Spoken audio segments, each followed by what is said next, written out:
Hello, everyone, and welcome back to Mind Body Medicine for Chronic Pain. I am so glad you are here. My name is Sean Hershey, and I am thrilled to be talking to you. Okay, if you are the type of person you've been through a lot of trauma, life and the people in your life have really hurt you, and the idea for you, like the idea that healing from chronic pain might mean picking up a journal and journaling about your trauma every day, if that idea has you thinking, absolutely not, absolutely not. I will wait on that. I will do that later. Or maybe I'll actually never do that at all. I will just take the pain. If that is you, I want you to meet my friend and colleague, Justine. Justine is awesome, and she is going to tell you it doesn't have to be like that. It doesn't have to be that scary. This is a really powerful interview that I know is going to really speak to a lot of people. Justine, like I said, Justine's awesome. She and I hung out with a great little crew of people after Nicole Sachs' book launch last year. And Justine's vibe was so great. She gives excellent advice on the podcast today, much of which comes at the end of the interview. So I just want to say, I hope people typically listen through to the end of the interviews. Lots of good stuff tends to happen in the second half of the interviews on the podcast. I don't see the listen through metrics, but I'm hoping you all tend to listen through. My advice is listen to the end, listen through to the end of this one. Justine drops lots of excellent advice in the second half, and that's going to help you feel a lot calmer and safer doing this work or starting this work, especially if you've started this but you haven't really started the emotional part, or you're scared about starting the emotional part. This will speak to you. All right, briefly, I'm just going to introduce Justine Stull is a mind-body coach and occupational therapist living with her husband and 2 teens in Maryland. She has her own journey with complex trauma and neuroplastic symptoms like fibromyalgia, headaches, and gluten intolerance. Justine came to this work nearly 4 years ago and credits it with a drastic reduction of symptoms and anxiety. She also credits it with a profound ongoing healing in her relationship with herself. After her own experience and training, she now enthusiastically walks beside those who are also dedicated to their own healing. So let me just say, Justine and her colleague Phil, they've created an introductory guide to using IFS, internal family systems, in journaling that's available in the Facebook groups that the two of them host together. So take a look at that, because that'll take you deeper into the stuff Justine talks about today. And you can access Justine and Phil's Facebook group. It's called Living the Work. You can access that at the link in the show notes. Okay, let's talk to Justine. Hello, everyone, and welcome back to the Mind Body Medicine for Chronic Pain podcast. I am here with a wonderful guest, Justine Stull. Welcome, Justine. Hi, everyone. Thanks for having me. Absolutely. I'm so glad to have you, and it's exciting to have this conversation. Justine and I met at Nicole Sachs's Mind Your Body book launch, which was over a year ago now. But we got to hang out and go to a happy hour afterwards. I guess it wasn't happy hour because it was late. We got to go to a little bar afterwards. We had a good time. It was delightful. It was like, oh my goodness, mom moment of being out with 3 single people just hanging out with you guys, talking about mind body stuff, not having a superficial conversation for a second. Yeah, just having the best time. And then I spilled an entire glass of water on you. And you were like, don't feel bad. And I was like, but I do feel bad. And then you put your jacket and it was water. Oh, Okay. right. It was water, so it was okay. Yes. But all right, why don't we start by why don't you just take a minute to introduce yourself to listeners who might not know who you are? Awesome. Well, I'm Justine. A couple important things about me is, let's see, I'm an occupational therapist. I am a mom. I have two teenagers, a 19-year-old who just finished freshman year in college and a 14-year-old who is wrapping up freshman year in high school. I married my high school sweetheart. I live in Maryland, and I have a very long history of mind body symptoms that extend back multiple generations with my, Mm, especially along my maternal line. mm. Okay, there we go. So let's perfect segue into the next thing. Why don't you tell us a little bit about your journey with chronic pain and chronic symptoms and your healing journey? And it's interesting to include the intergenerational Yes. stuff, like wherever you want to take us, wherever you want to Yep. start. Yep. Well, I like to start by saying that childhood was full of a lot of trauma, abuse, and neglect, but I don't talk about the details. So no one needs to Yeah. worry about that. Um, and if you follow the family line back, you'll find very similar patterns. Um, Sure. my mother had a lot of mind body symptoms. Both of my siblings do. Um, pretty much every woman in that side of the family has stuff like IBS, Hashimoto's autoimmune disease, fibromyalgia, chronic fatigue syndrome, depression, anxiety, the whole gamut. Uh, Yeah.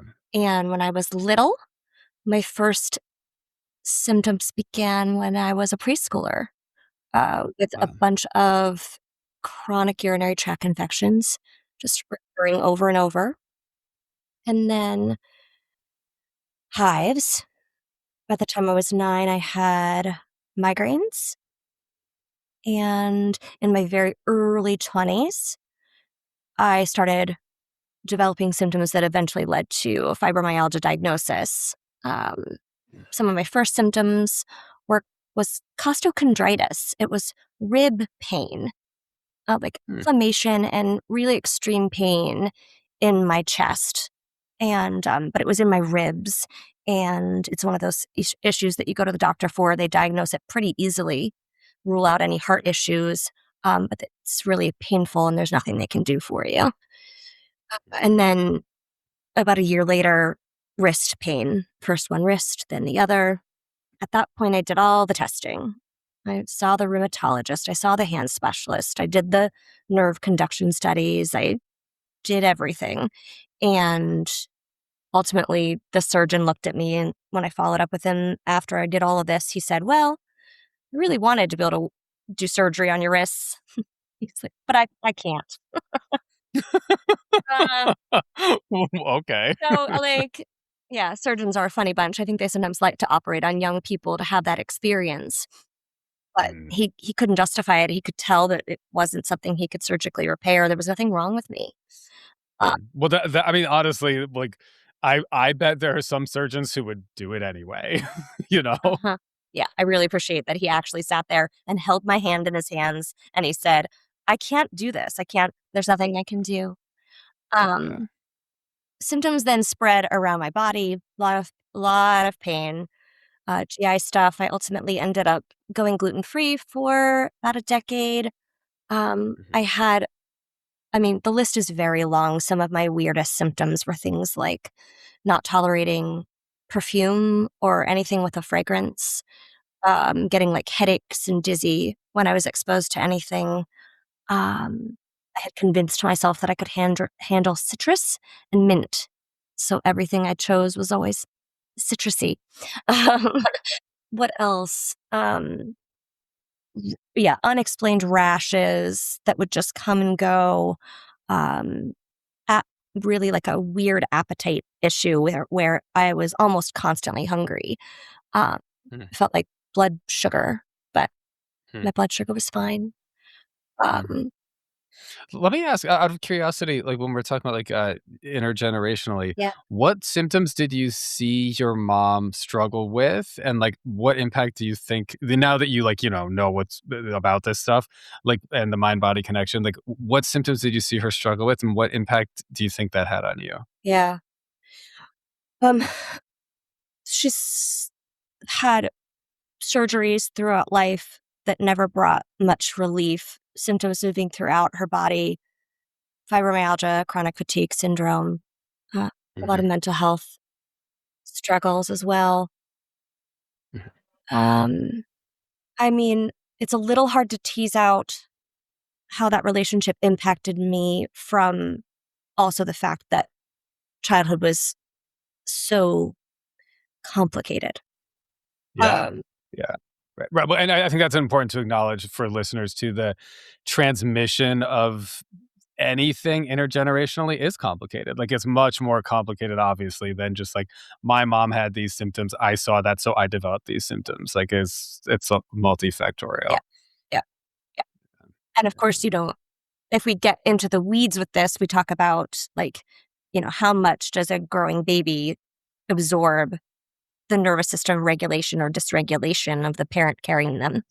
Um, Yeah. you know, Yeah. uh, Yeah. Yes, but both, absorb that dysregulation themselves, or learn to soothe themselves in symbiosis with a nervous system that can't tolerate, like, say, yeah, I mean, I think a lot of us have parents who don't, like, certainly I speak for myself on this one, parents who, like, they if our problem is emotional repression and self-repression, a lot of us, including me, that at least in part comes from, like, a parent who didn't really want me to feel my emotions and didn't really like me to fully express myself, and so I developed in that context. So it's multifactorial. Yeah, it's absolutely. multifactorial. Yeah. Yeah. But, yeah, anything else you wanna say about the symptoms you experienced? And certainly, like, take us to, like, what, shifted for you. Yeah. Big smile on my face now because it was 4 or 5 years ago. I happened to stumble on Danny Fagan's work. She mind Okay. body practitioner and yoga instructor out of the UK. Actually has become a dear friend now. But Oh, nice. I loved yoga. It was one of the few forms of exercise that my body seemed to be able to tolerate. I couldn't run. I couldn't do aerobic exercise. I couldn't lift weights, but I could do some yoga, especially the gentlest kinds. So I started practicing with her, and she was using all sorts of language I'd never heard before. I didn't know what TMS was. I didn't know what journal speak was. She would talk about symptoms, and I was like, well, yeah, I mean, I've got chronic pain. Like, I didn't Right, know what she was talking about. right. So she shared a podcast episode where Dr. Stubiner was talking with Rangan Chatterjee out of the UK. And again, I think it was coming up on 4 years ago. And I listened to him talking about neuroplastic symptoms. And I mean, I was like, oh, this is my life. Right, Explains right, everything. It right, explains why I'm in pain, explains what my siblings have experienced. It explains why my mother's still in pain. Oh my goodness. Uh, right. it was not hard to convince at all. Yeah, Uh, yeah. And I mean, I jumped in with both feet. And of course, this is personality, right? But in Mm, this way, my tenacity served me. And I just like, mhm. I'm doing this. I got his workbook. I worked through that over the course of a couple of months. That first year, I went skiing. And I went skiing in a completely different way than I had in a very long time. I'd given it up 6 years prior, like, I guess I'm not gonna do this anymore, but I went and I cheered myself on like you would not believe, like a running script in my head the whole day. I let myself stop when I wanted to, I let myself take breaks when I wanted to, Mhm. and I had a decent time, Mhm. and then I didn't have pain any more than you would expect after, using your body that way and wearing those silly boots. Uh, Mhm. it's Yeah, yeah. amazing. But I don't wanna make it sound like symptoms changed drastically quickly. They Mhm, were really a slow trickling off. Like, mhm. I've have I mean, same experience, same, but yeah, go ahead. yeah. I was able to probably a year and a half in. add gluten back into my diet. And just to speak on that quickly, what I did was first, I really waited until I believed that gluten wasn't a problem. I was, of course, tested for celiac. I didn't have that. Uh, and very slowly, when I felt curious and calm about it, I would take a bite of something. And I didn't tell Mm, anyone because I didn't want mm, that social pressure. I didn't want to have to answer to anyone. And mhm. then I would give myself cues of safety. Hey, my body can handle this. There's no way this weird feeling in my head or the way that my stomach is reacting is from one bite that I took 30 seconds ago. And I would just coach myself through it. And then because I love to travel and I love to eat on travel, we went to Iceland and I went to Iceland with the intention of gluten's no longer a problem. Yeah. Yeah. Ate every pastry and slice of bread that I could get my hands on that trip. Nice. In it, like, enjoyed it, but for me, it felt like one of the most important things was that I really waited. I let myself move slowly, and I waited till the curiosity was bigger than the fear, um, Mm, and that I that's trusted beautiful. myself that I could handle if I had a reaction, that I wasn't gonna spiral. I love that. I love that. Well, and I love this story for people because, like, what I'm hearing is you're saying, like, you jumped in with both feet. You knew when you first found TMS stuff and this brand of the mind body connection, like this branch of mind body medicine. When you found this, you were like, I see. This explains every symptom I've ever had. This explains my family symptoms. Like, I get it, and it fully made sense to you. And yet, it wasn't like from that day on you were quote unquote cured. Like it was a year later or within the first year you had the ski trip Yeah, and then the gluten sensitivity, which it's funny how these things are because it's like, did you have a gluten sensitivity? I mean, I was I cut out gluten for probably a decade, and it's like, did I have a gluten sensitivity? Honestly, yes, because if I would eat it, I would develop symptoms. That said, I was developing symptoms all the time, and it was not just when I ate gluten, but certainly I would develop symptoms if I had gluten because of the mind body connection, not because of the right. gluten. Um, so it's really helpful. I think I hope listeners are taking this in that like this is a Mhm. process, and even if it fully makes sense to you, it's a bigger process than just that. Yeah, yeah. I think when I say I jumped in with both feet, I jumped into the daily practice. I jumped into the belief. I jumped into almost daily journaling for 20, 30 minutes, and into the practice of self-compassion, into the practice of self-regulation and nervous system practices. I jumped into that. I didn't make it my whole life, but, for a little season, it felt like it, and then Mhm, it got more manageable, um, but I didn't jump into I've gotta tackle everything all at once. It was like, let's just actually put its claws into every facet of my life. Like, let's just move through this, not systematically, not with control, but like, again, what am I curious about facing now? mhm, mhm, And so there was a speed and a tenacity, and there was also a, what? This is not a rush. This is the long game. mhm. Yeah, yeah. Agreed. This is the long It game. is. And I just want to say for listeners, if this is a long game for you, that's okay. That's normal. I mean, I think a lot of people have the expectation that like this will change their life in 2 weeks, which is for some people that happens. That's awesome, but for a lot of people it's a long game, and that listeners that is okay. But yeah, Justine, what else was part of your healing journey? So I continued the practice by learning about what journal speak was, and, yeah, I continued to practice my own flavor of journal speak almost every day. I end my day with Hmm. journaling. It has become my window of time each day to spend with myself, Nice. and I really describe it as a way of building a relationship with yourself. Uh, Yeah. Obviously, you wanna check in with yourself all day long, every day, right?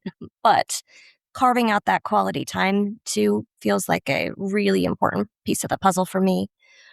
Um, I ended up training in emotional awareness and expression therapy, E Hmm.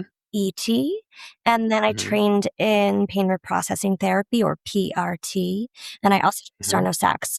solution training with Nicole Sachs. Uh, Mhm.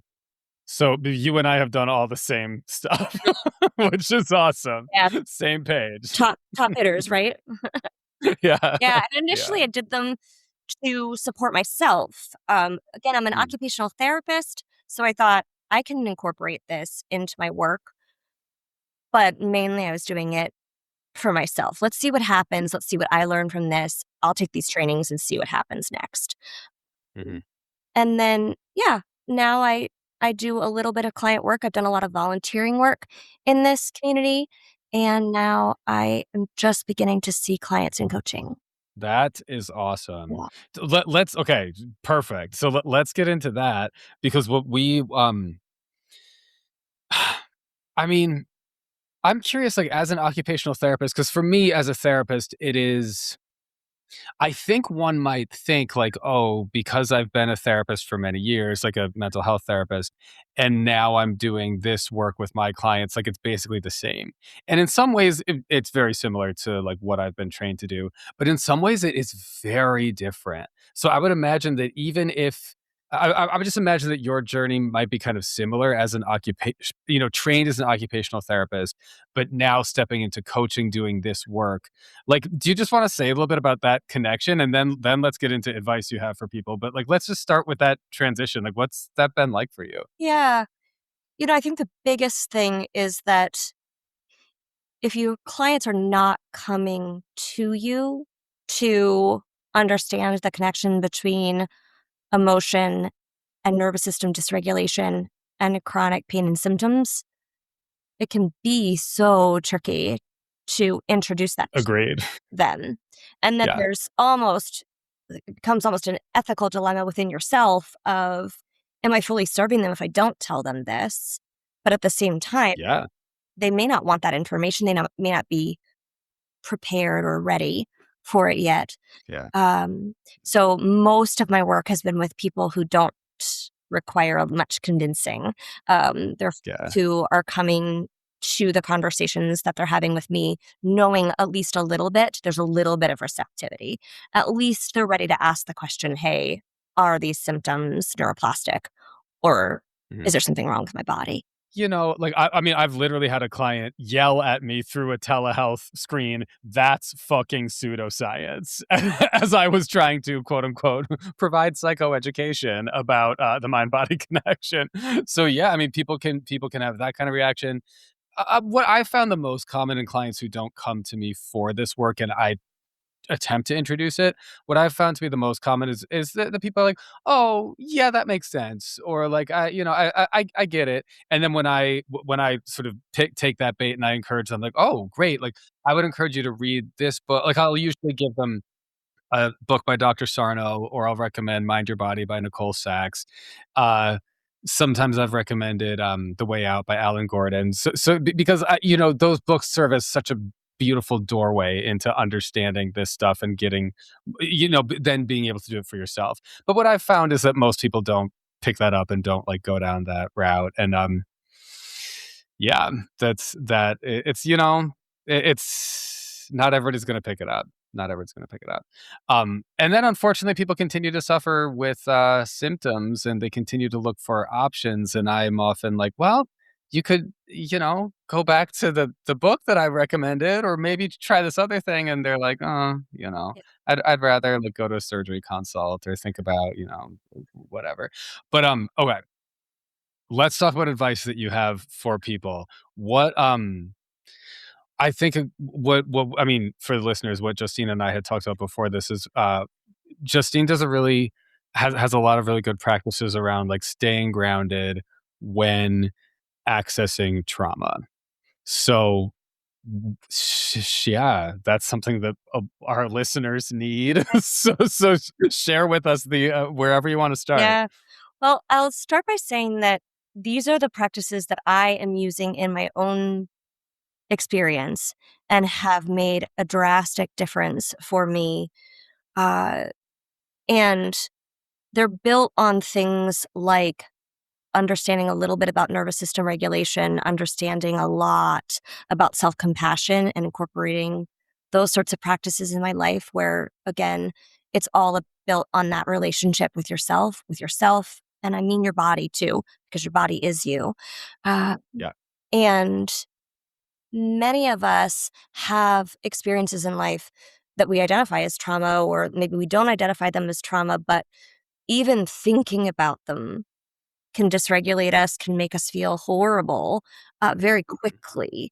And so in the all the different trainings that I've taken and in understanding trauma, I was like, how does somebody actually use journaling to support their emotions when touching into any of this stuff, just weeks of fibromyalgia symptoms, my neck seizing up and not letting me move for 3 weeks. Like, how do you do this? So yeah, I'm going to tell you about what I learned. Um, One of the biggest keys, I think, that I take myself and anyone else that I'm talking to back over and over again is this understanding that growth is uncomfortable and it's challenging. But I want to tease that out from absolute overwhelm and shutdown. Hmm. So if talking about an issue throws you into complete shutdown, that's too big of a step for your system at that moment. And that is okay. Hmm. But we can really be strategic about things and learn to notice what's happening in our systems and step back. We don't grow in ease and in the same place that we're standing right now, but we don't do our best work if we launch forward super, super quickly. So Hmm. to make that really granular, like, you can actually rank the experiences in your life. You can make a list of the things that you've gone through and the challenging relationships and the really challenging emotions. And you can say, hey, these are the ones that I might mark as a 2 or a 3. These are the 5s and 6s, and these are the 9s and 10s. And you can check in with your system before you sit down to your journaling practice and ask, what do I have the resources for today? Is this a 9 day? Is Mhm. this a 2 out of 10 day? And I'm going to Mhm. go into that content first. You're being strategic about it because you're going to eventually work yourself up to having the capacity to handle everything, but you don't have to jump into the deep end at the very beginning. Mhm. And again, it's all about noticing your system. How much, how much resources do you have today? What are you ready to bite off? Uh, Mhm. Well, let me ask, like, what have you noticed in yourself? Like, could you sort of paint the picture for people listening? Because I think this is a really good advice. So I want to like sit with it. If you could talk about the differences you feel in yourself, like when you're able to handle a 2 out of 10 versus when you're able to handle like a 9 or 10 out of 10, like how do you know that in your body so that listeners can get that? You know what I mean? yeah, yeah. So at this point, I can tackle almost anything. Uh, Yeah, yeah, you a can. handful of things that I'm like, you know, do I need to go there? Let me give an Mhm. example. I actually want to talk about anger because I think that for many people socialized as female, anger's a real hard one. And of course, Yeah. impacts a lot of other folks as well. Mhm. It is much, it's a 2 out of 10 for me to talk about the anger that I feel about the cashier at the store that didn't do their job well. Mhm.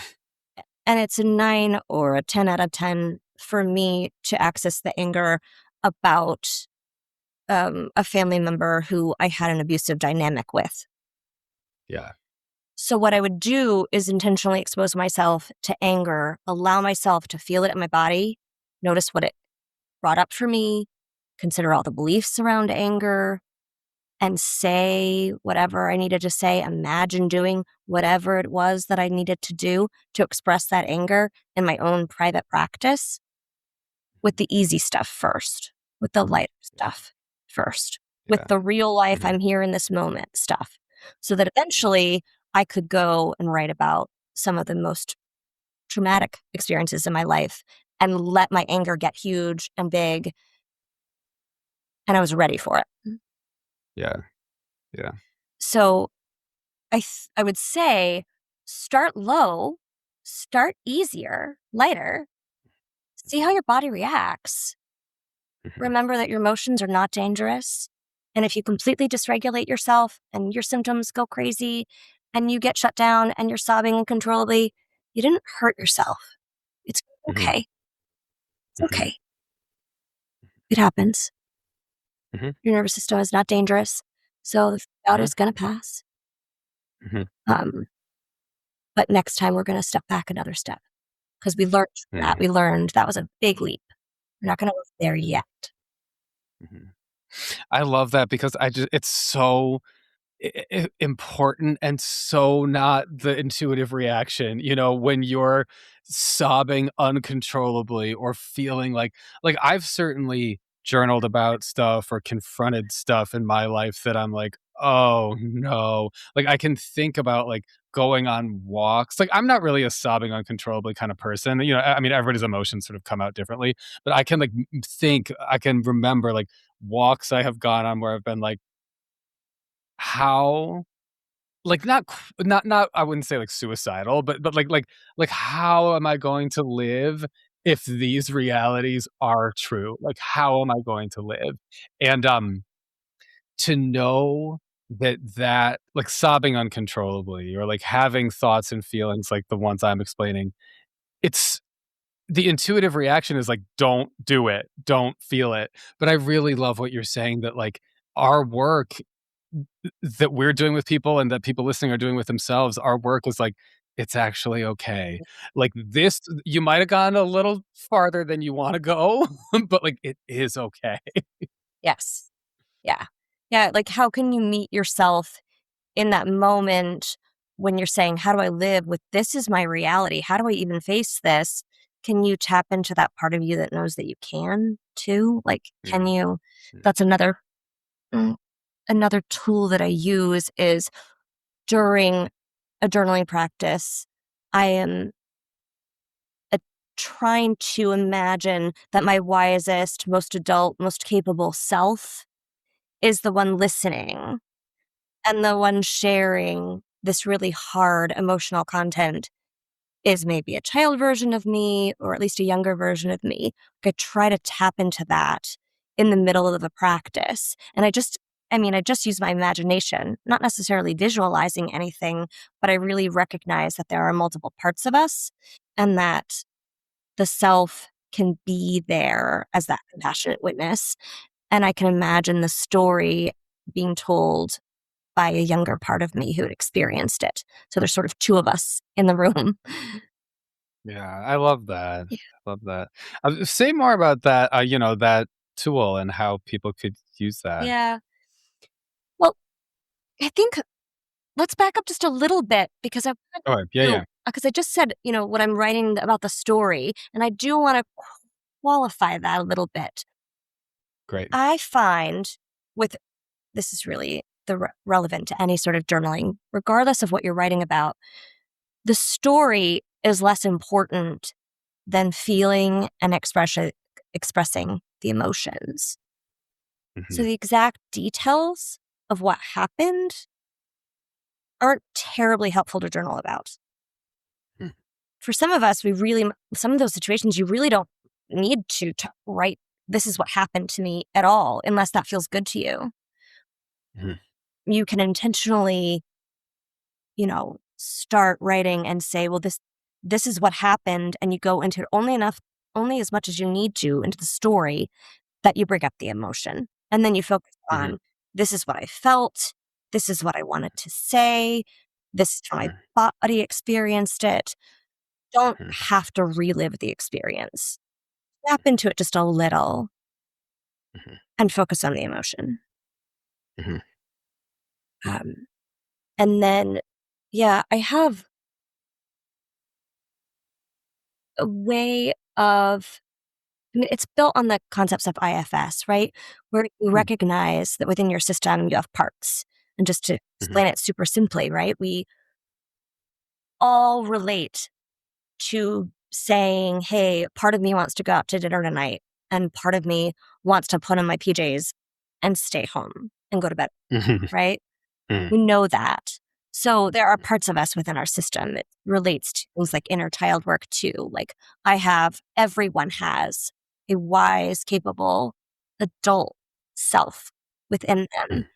that knows how to take care of them and knows the answers to their issues. Be Mhm. there as a guide. And we all have parts of us that carry wounding and try to protect us in all sorts of ways, from ways that really make sense to us to ways that can sometimes make life harder. Uh, Right. But yeah, but I think a lot of people might not know.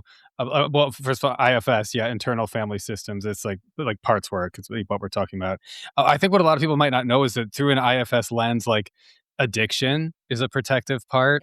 yeah, Compulsive gambling or compulsive shopping is a protective part. So yeah. I mean, like exactly things that may seem like, oh, it's um it's bad, it's not serving you, it's so obviously a problem. In some ways, that's it serves a function, like, it's there for a reason. it does. And when you allow yourself to journal about that, you can even ask, like, why do I do this? How does it serve me? Where did it come from? That can be an amazing journaling session when you actually connect with, um, complicated parts of you with curiosity.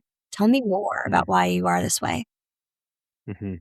I love that you're highlighting that level of curiosity because one can totally ask the question like, "Why do I do this?" out of a place of like self-hate and judgment, or you can legitimately take that question seriously, like you're saying, and actually ask like, "But really, why do I do Mhm. this?" Because that opens up the beautiful doorway. Yes. Yeah. Yeah. Yeah. Talking about curiosity, I love curiosity and I love compassion because they're just the polar opposite of fear and shame. If you can lean into compassion for yourself and curiosity about yourself in any practice that you're using, it's going to make a huge difference versus um, the fear and the shame that comes up that says, I can't handle this. I'm never going to be okay. I am bad. I don't deserve Mhm. good. Uh, Mhm. that really robs you of progress, I think, in a lot of ways. Mhm. I think we can also bring a lot of care to any time we're exploring shame. And I describe it like shame says that we're no good. Shame says that we're not worthy.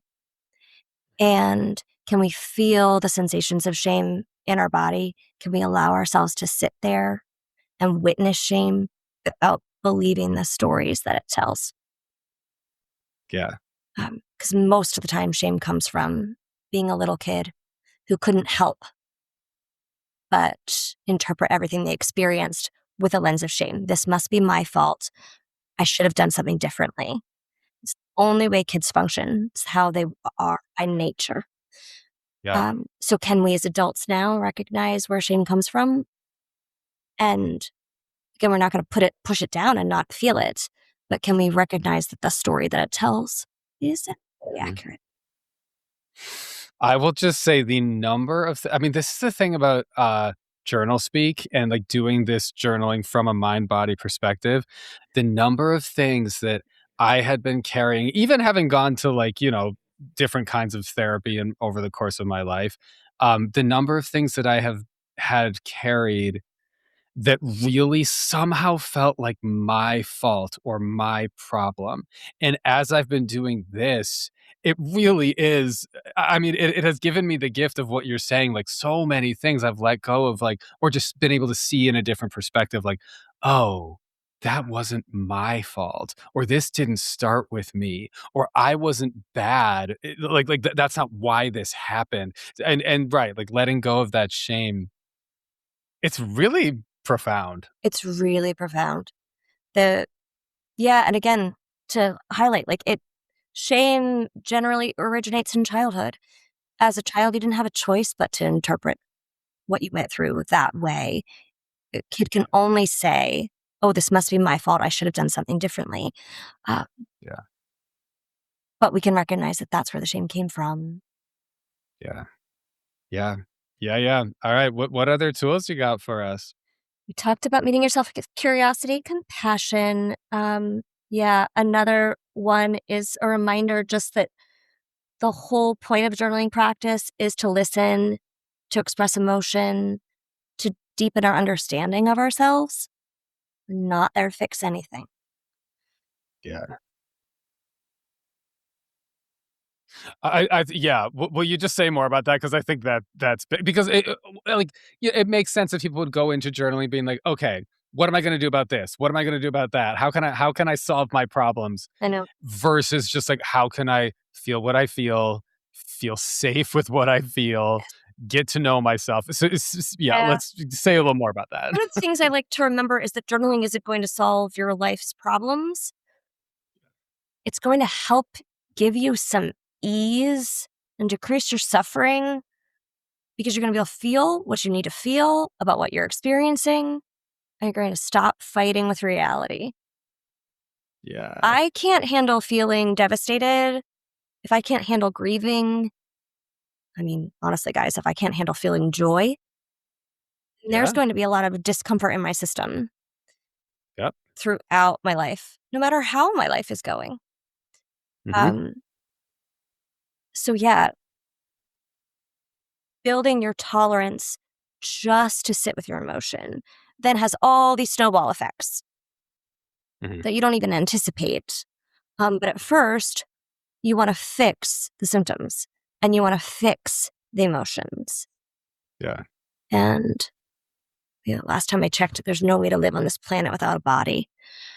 So, get rid of symptoms entirely. We're going to have physical experiences. We're going to have a headache now and then. We're going to have pain that comes and goes here and there. And we're going to have life pain. Emotions are going to be hard. But can we build our tolerance to feel them so that there's actually some ease in not fighting with what's happening? Yeah. Build our tolerance. Absolutely. I don't know if you know this, but the first therapist who ever worked with Dr. John Sarno, her name was Arlene Feinblatt, and she said distress tolerance is like a theme in the world of like psychotherapy and psychology. Uh, she said at one point, Arlene Feinblatt, she said, basically what we're doing with TMS patients is working on distress tolerance. Like it kind of boils down to that, which really goes into what you're saying. Yes. Yeah. I think the language has changed over time, Mm, but yes, like ultimately, our living in a body with emotions and sensations and sometimes pain is mhm. hard. Yeah, Who doesn't want to get away from that? 1,000%. Can't get away from it. And we can build our tolerance for it. And then that's where that fear cycle changes because we're no longer fueling fear so much in our lives. We're actually experiencing everything that we're experiencing with less fear, and then the symptoms dial back. The emotions move instead of being so sticky, instead of being so intense. It makes a huge difference. Yeah. Yeah, totally. And I think it's just nice to sit with, the idea of distress tolerance as a term sounds so like clinical. Yes, And the way you're describing it, it sounds like, you know, it is hard to live in your body. It's hard to experience emotions and it's hard to experience pain, but like we're developing the tools to like handle it. Like it's so um relatable when you put it that way. good. Other tools that you want to share with us. Yeah, let's see. I made a list because I knew I was going to forget some of them. Um, oh, yes. Okay. So we talked a little bit about self compassion before, but the idea that the way that we speak to ourselves, the way that we meet our needs, the way that we respond when we're having a hard time, it's so crucial to this work because we understand that fear fuels chronic symptoms, and anything that fuels fear makes our symptoms worse. If we're being horrible to ourselves, if we're being short with ourselves, impatient, critical, day in and day out, we're fueling fear. There's Yeah. just no way that our symptoms are going to dial back significantly if that source of fuel remains the same. So at the end of every practice, you can sit and you can ask yourself, what do I need? What do I need to hear? Imagine again those younger parts of you or the parts of you that are having such a hard time. Imagine that wise self. What would she or he or they say to you? Mhm. Mhm. What is going on within your system? And what do you need to hear in order to feel comforted and feel a little bit more present, a little better? Uh, so I don't end, for a very long time, I didn't end a single practice without at least a few minutes of either a self compassion meditation or incorporating self compassion into my actual journaling. Nice. You are, I think, the second person this season of the podcast to recommend that, and like talking about including self compassion in your journaling. And I'm so glad that you're saying that. I'm so glad that's being highlighted on this podcast now twice, because I think there really is an emphasis on like get it all out, like all the worst emotions, like get it all out, which is good. There's nothing wrong with that. Yeah.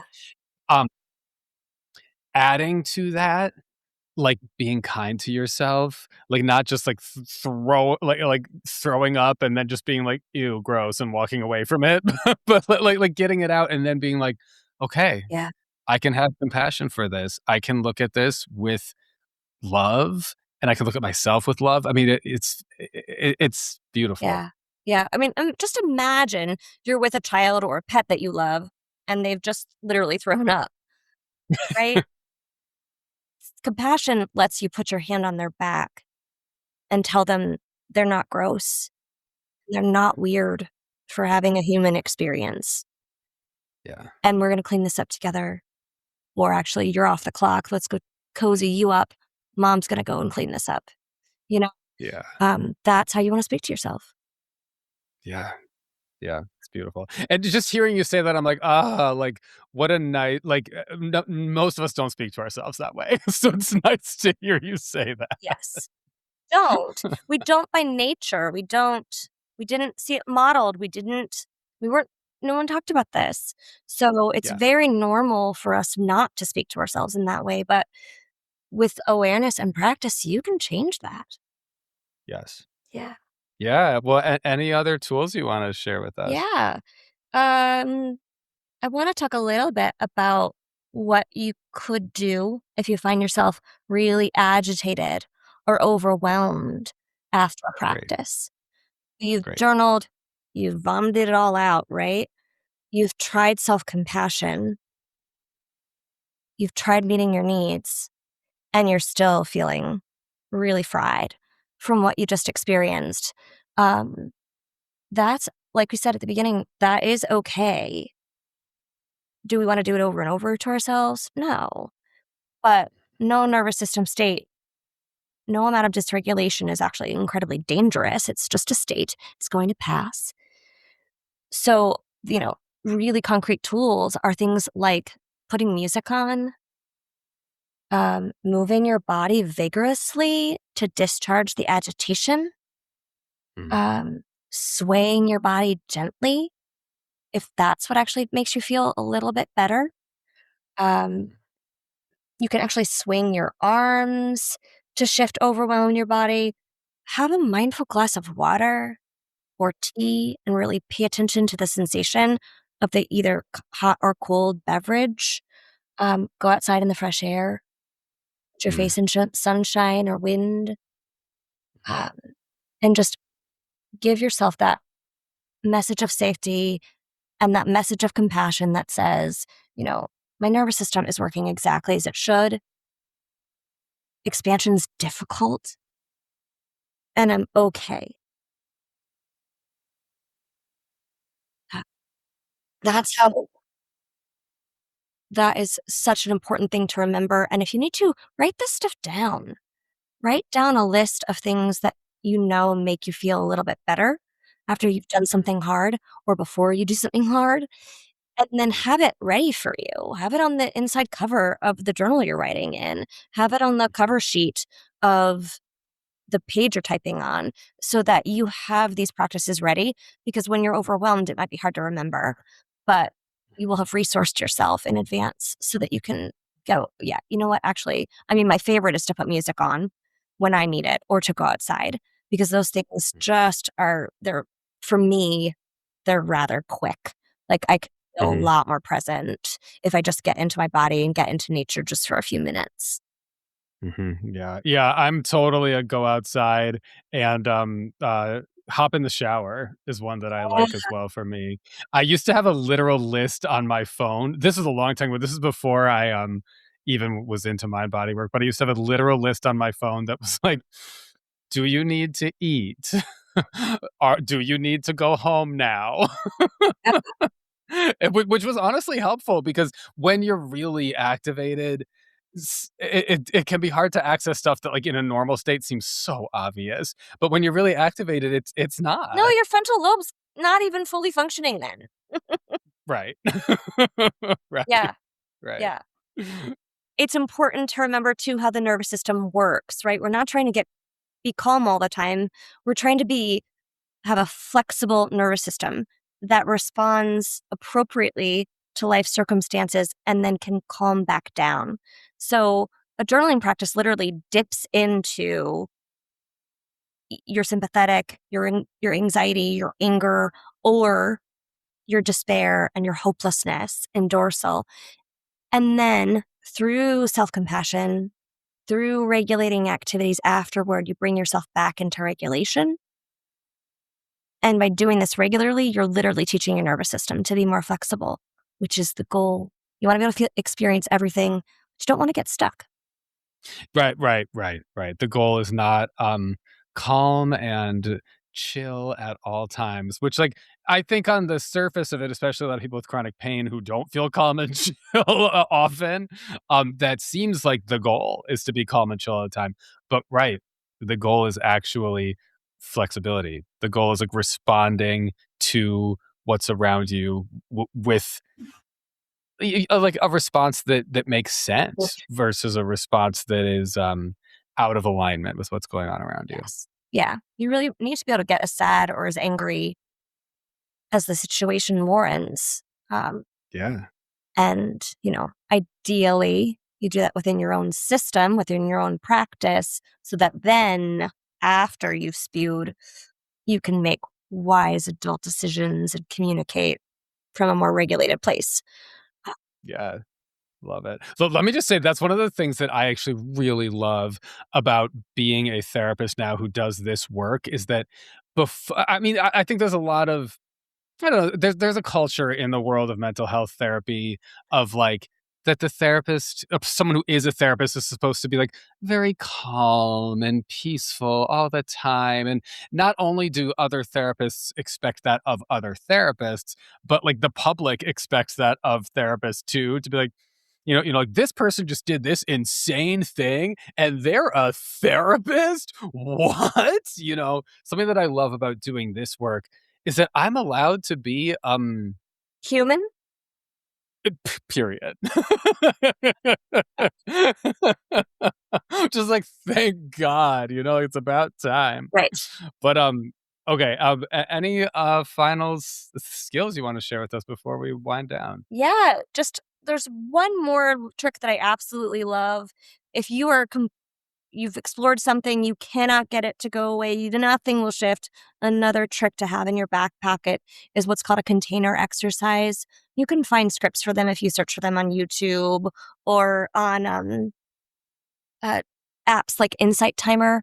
Again, you're looking for the word container exercise. It's a brief meditation that allows you to take everything that you've been processing, all those unresolved feelings that have got you feeling really disorganized.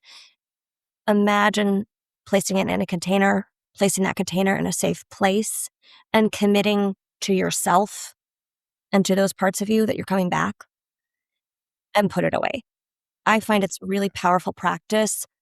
And I'll caveat that with if you're practicing something like journaling regularly, therapy, other forms of emotional expression work, the container exercise works even better.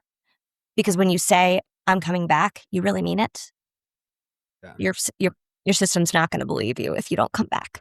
So practice coming back. But I love that tool too.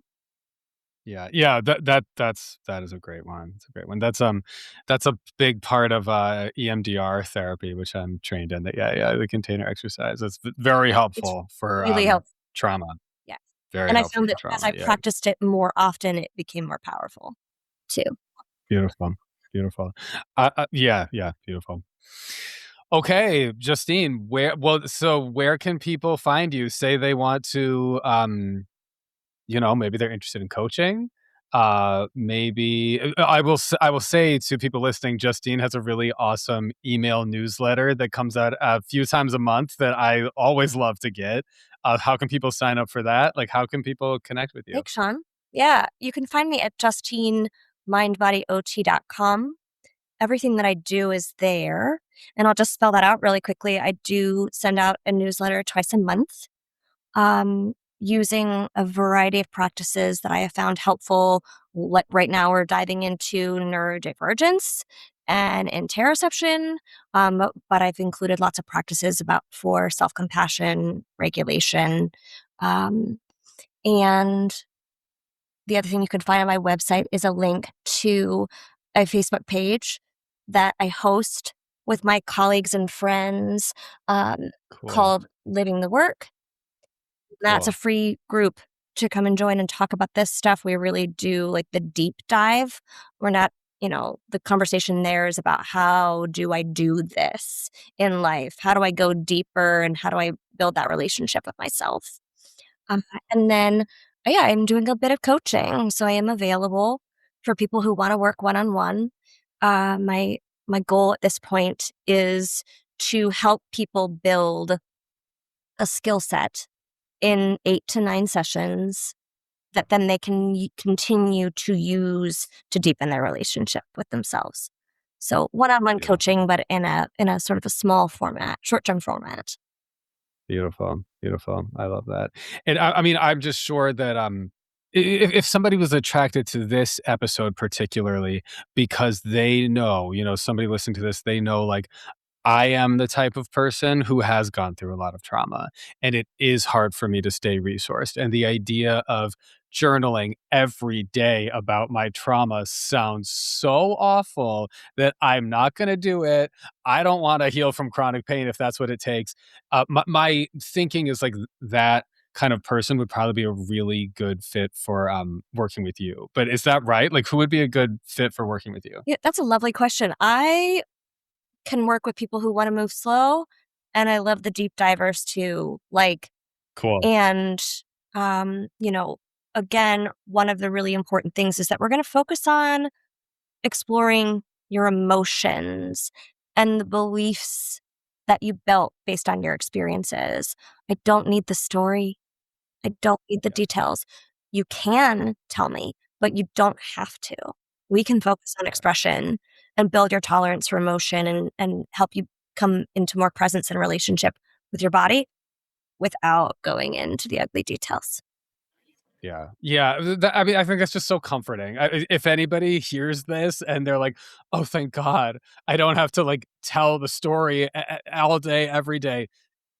Yes, that's great. I mean, what a relief! What a You relief! really don't. Not to heal from trauma necessarily and not to impact your chronic symptoms.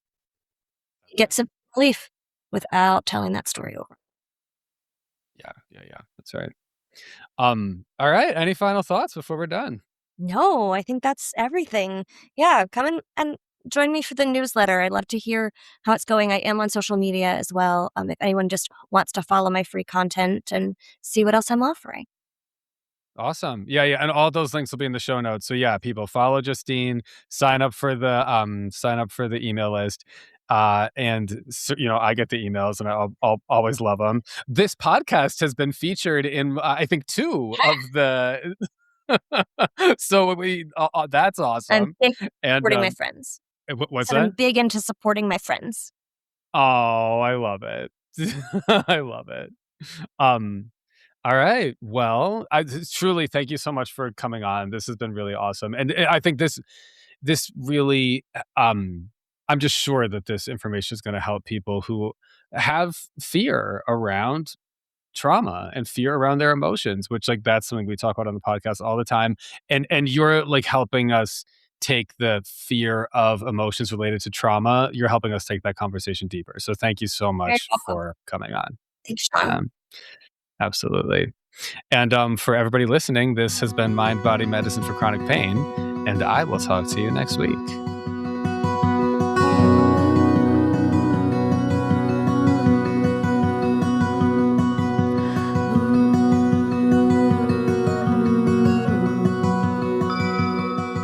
If you're looking for a therapist, you found one, and you can decide. Does my vibe resonate with you? Therapy is an opportunity. Therapy is an opportunity to tune into you, to learn to feel more comfortable being yourself, to feel more comfortable with your emotions, and to feel more comfortable existing in the world in your body. Do you have difficulties in your life? Maybe it's chronic pain, maybe it's something else. Maybe you want to become a person who likes yourself. Do you want a therapist to help you? And would you like me to get to know you and to help you? That is actually an option. You can find me at SeanHershey.com or mindbodymedicineforchronicpain.com. Both go to the same place, and if you're looking for me, I'd welcome a message from you. SeanHershey.com, mindbodymedicineforchronicpain.com, and you can request a free consultation.